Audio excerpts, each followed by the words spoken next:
right, so we're going to do some PRP on my knee.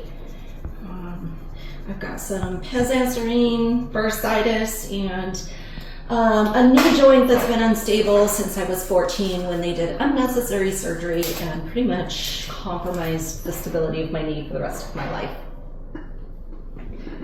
Super fun. So every once in a while I just have to do this. When it starts aggravating me, it's been probably 2 or 3 years since I had to do it last time, so it lasts me a pretty long time, but I've just recently been working out a little more aggressively, and it's just kind of gotten a little unstable. And so we'll just tune it up a little bit. So this might not be for the squeamish.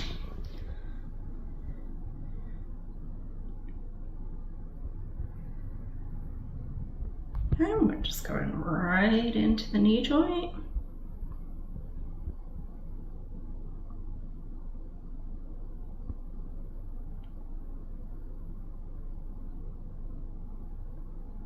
There's a little triangle that I'm attempting to hit in this position, so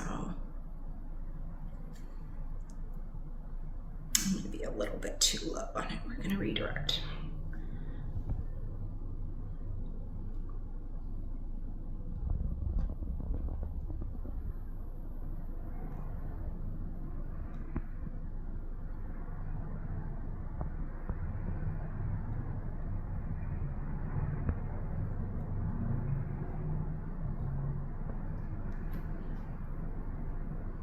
Alright, you can see the needles going in. This is about an 1.5 inch needle.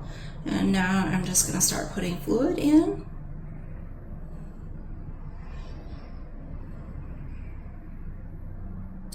And we're just going to basically fill up the knee joint.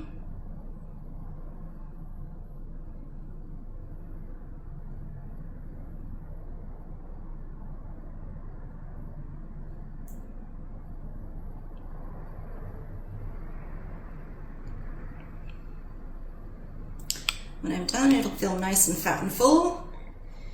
And then within about 30 minutes or so, the teeny tiny bit of numbing will wear off, and it will start to go through the inflammatory process where we will begin to get growth factors recruited to the area.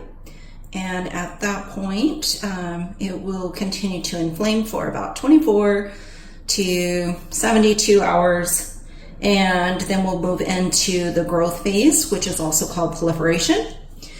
And that proliferation then will start to regenerate the soft tissue, ligaments, tendons, meniscus, and even some cartilage. So we'll start to get repair on that. During that first 24 to 48 hours specifically, it's going to be pretty stiff and sore. Light activity is generally okay, but I'm going to stay away from deep knee bends and jumping.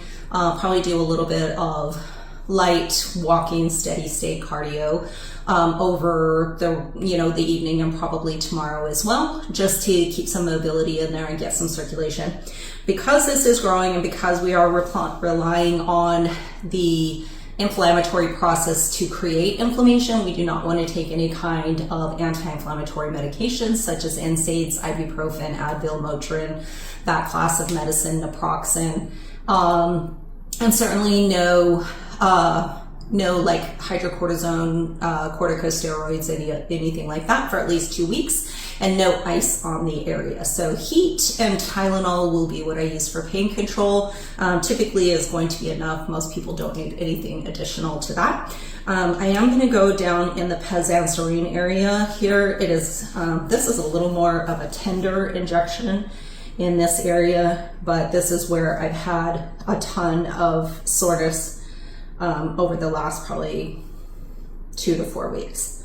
So we're just gonna go right in there to where that tendon connects. It's actually 3 tendons, 2 from the back side of the leg and 1 from the front.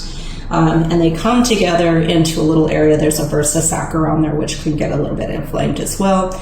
You'll notice the skin is kind of puffing up with the fluid going in. And we're just gonna set that fluid right in there. Stings just mildly. Take out the needle, spot off the blood. You can see there's a little bit of a fluid bump right, which will resolve over probably the next 30 minutes to an hour. But that's just the PRP sitting right there on top of, around the bursa sac and around where that tendon insertion is. So that's pretty much PRP in the knee.